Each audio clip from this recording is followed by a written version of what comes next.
Bonjour à vous. Bienvenue sur ma chaîne Chrissy News. Je suis ici pour vous faire parvenir la parole de Dieu à travers son serviteur Chris Dikouma Anna, à travers plein d'autres serviteurs de Dieu. Ici, nous allons plus nous attarder sur l'émission Kanguka. Oui, c'est une émission du pasteur Chris Dikouma Anna. Et Kanguka veut dire quoi? Kanguka veut dire réveillez-vous. C'est la langue parlée au Burundi. Désormais sur cette chaîne Chrissy News, installez-vous bien parce que nous allons vibrer au rythme de Jésus-Christ de Nazareth. Nous allons danser au son du Saint-Esprit. Nous allons vibrer. Nous allons nous réjouir avec les chérubins, les séraphins, les principautés, pour ne citer que cela. Installez-vous bien, nous allons bientôt décoller. Je vous salue tous, chers auditeurs de l'émission Kanguka. Mon nom est Chris Dikouma Anna. Aujourd'hui, nous sommes mercredi. Vous allez suivre la première partie avec le serviteur de Dieu, Estras Virangoza, et moi, je vais continuer dans la deuxième partie.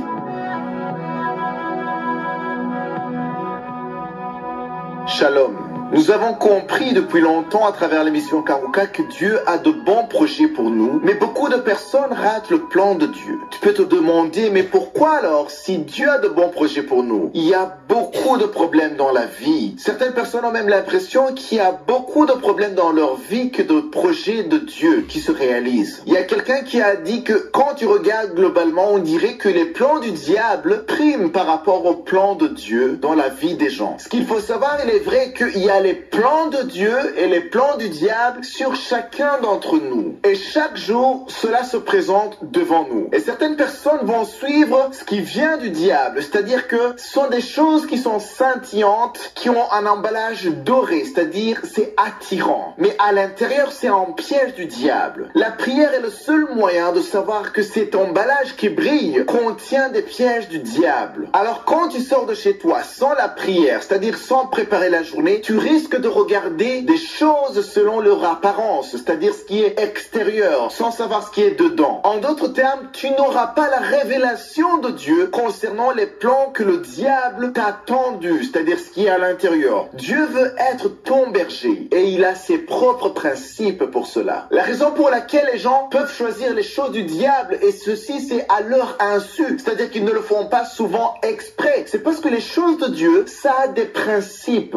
Et les choses du diable, c'est souvent facile à acquérir, facile à atteindre. Par ailleurs, il y aura des gens qui vont faire ce que Dieu veut par peur d'être punis s'ils ne font pas ce que Dieu veut. Nous devons cependant être toujours joyeux de ce que Dieu nous prépare, de ce que Dieu a mis sur notre chemin. C'est-à-dire que nous ne devons pas seulement suivre les choses de Dieu ou faire la volonté de Dieu par peur des représailles, par peur des répercussions. Aujourd'hui, j'aimerais qu'on lise dans Psaume chapitre 119, verset 35. Il est écrit « Conduis-moi dans les sentiers de tes commandements, car je l'aime. » Une personne réveillée devrait savoir reconnaître ce que je suis, veut qu'elle fasse. Je suis Dieu, c'est ce qu'il faut faire. Vous pouvez vouloir les choses parce que cela va satisfaire votre chair ou encore parce que vous avez votre façon de voir les choses. Mais il faut chaque fois vous poser cette question. Dans ce que tu es en train de faire, dans tes choix, qu'est-ce que Dieu pense de tout cela? C'est une question que peu de gens se posent à cause des impulsions, à cause de la précipitation d'acquérir ou d'atteindre certaines choses. Et cela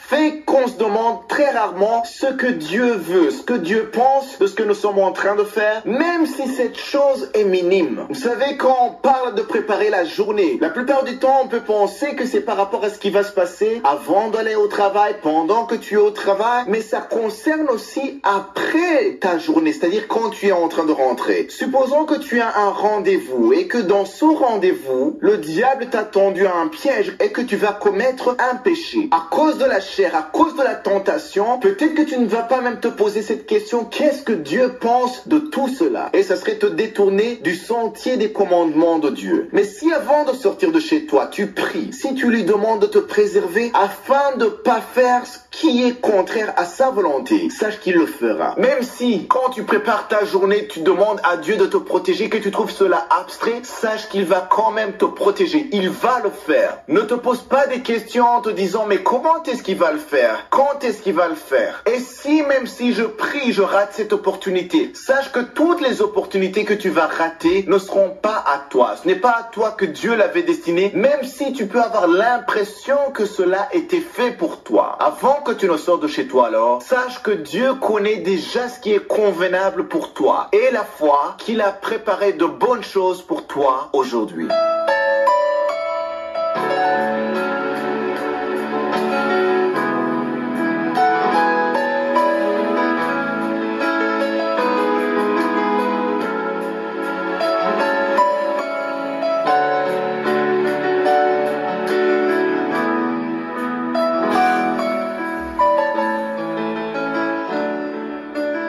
Nous sommes maintenant dans le moment réservé à l'enseignement. Nous continuons notre étude sur le livre des Thessaloniciens. Je vous ai dit que nous allons clôturer ce livre des Thessaloniciens cette semaine. Nous sommes déjà au dernier chapitre de la deuxième lettre des Thessaloniciens. 2 Thessaloniciens chapitre 3. Hier, je vous parlais de combien la prière est très nécessaire. Tout serviteur de Dieu a besoin de prière. Priez pour les serviteurs de Dieu que tu connais. Priez pour vos pasteurs. Vous n'avez pas l'idée de l'importance de la prière d'un enfant de Dieu. Juste mentionner le nom du serviteur de Dieu dans ta prière, ça a de l'efficacité, ça a de l'impact dans le monde spirituel. Les anges de Dieu attendent tes prières pour intervenir. Les anges de Dieu interviennent sur base des prières des enfants de Dieu. Dans ta bouche, il y a une puissance. Si tu le fais avec foi, si tu confesses positivement dans tes prières avec foi, les anges interviennent sur base des paroles qui sortent de ta bouche si tu le dis avec foi. Donc il y a un mystère qui est caché derrière les prières des enfants de Dieu. Vous ne priez pas pour les serviteurs de Dieu parce que vous ne savez pas combien ils ont besoin de vos prières. Voilà pourquoi Paul a demandé de la prière. Au premier verset, dans 2 Thessaloniciens chapitre 3, il dit: au reste, frères, priez pour nous afin que la parole du Seigneur se répande. C'est très important de prier parce que la parole de Dieu dit dans Apocalypse 5, verset 8, que la prière, c'est comme un parfum. Jean a eu la révélation, il a vu les 4 êtres vivants et 24 vieillards. C'est dans Apocalypse 5, verset 8. Ils se sont prosternés devant l'agneau, tenant chacun une harpe et des coupes d'or remplies de parfums, qui sont les prières des saints. Les saints, ce sont les enfants de Dieu sauvés qui ont accepté Jésus. Et quand tu pries, ta prière est comme un parfum devant Dieu. Et c'est ce parfum qui motive les anges à intervenir. Voilà pourquoi il faut prier pour les serviteurs de Dieu. Voilà pourquoi je vous demande toujours de prier pour nous. Voilà pourquoi samedi, je remercie tous ceux qui prient pour nous, tous ceux qui intercèdent pour l'équipe Kanguka. Aujourd'hui, j'aimerais commenter sur le 6e verset et le 7e verset. J'aimerais lire d'abord le 6e verset. Il dit: nous vous recommandons, frères, au nom de notre Seigneur Jésus-Christ, de vous éloigner de tout frère qui vit dans le désordre et non selon les instructions que vous avez reçues de nous. Ici,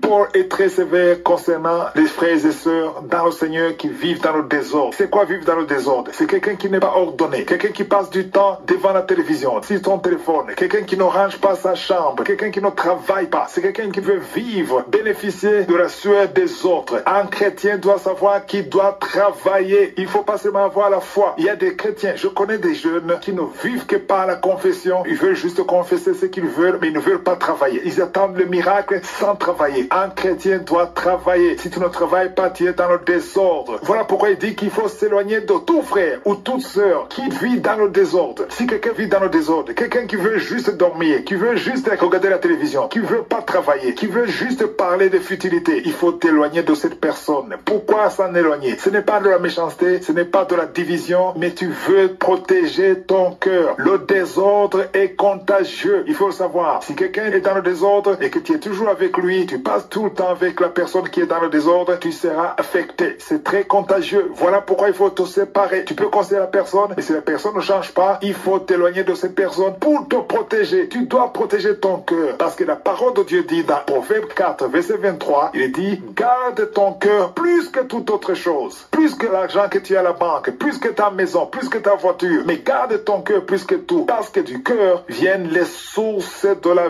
vie. Voilà pourquoi il faut protéger ton cœur. Il ne faut pas passer du temps avec quelqu'un qui est dans le désordre parce que c'est très dangereux. Et au verset 7, 2 Thessaloniciens 3, verset 7, il dit: vous savez vous-même comment il faut nous imiter, car nous n'avons pas vécu parmi vous dans le désordre. Ici, c'est Paul qui parle au nom de lui de Timothée et de Sylvain. Parce que quand il a commencé cette lettre, il a dit Paul, Sylvain et Timothée. Donc les trois n'ont pas vécu dans le désordre, ils ont travaillé. Vous savez qu'il a dit qu'ils ont même fabriqué les tentes pour montrer qu'il faut travailler. Ça dit que Paul insistait sur le modèle qu'il a montré. Il a travaillé, il n'a pas été paresseux. La paresse n'est pas la volonté de Dieu. Un enfant de Dieu ne doit pas être paresseux, un enfant de Dieu doit travailler. Mais ici, il dit quelque chose de très important. Il a dit, il faut nous imiter dans le travail. On n'a pas été dans le désordre, on était dans l'ordre, on était correct, on a travaillé. Il faut nous imiter. Ça, c'est très important parce que tout serviteur de Dieu doit être un modèle. Il ne faut pas prêcher des choses que tu ne pratiques pas. Aujourd'hui, on dit, non, Jésus a dit qu'il faut suivre tout ce que les pharisiens disent, mais ne pas faire ce qu'ils font. Quand Jésus a dit ça, c'était dans l'Ancien Testament. Oui, c'est écrit dans Matthieu, oui, mais c'était avant qu'il meure et qu'il ressuscite. Après la résurrection, dans le Nouveau Testament, un serviteur de Dieu doit être un modèle. Dans l'Ancien Testament, ce qui comptait, c'était la loi. Mais dans le Nouveau Testament, ce qui compte,